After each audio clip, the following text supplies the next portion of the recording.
Ang susunod na programa ay rated PG. Patnubay at gabay ng magulang ay kailangan sa mga batang manonood.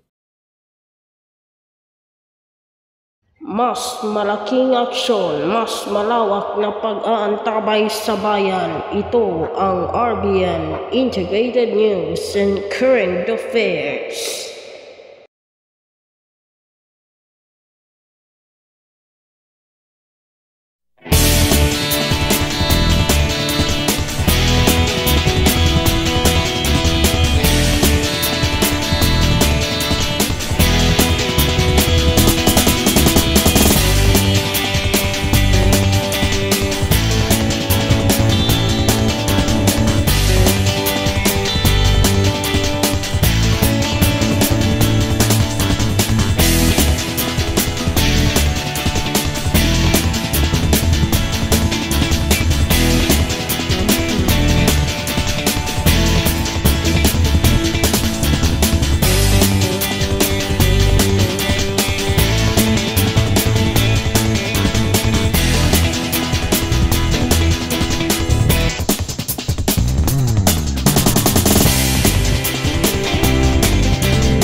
Magandang umaga po.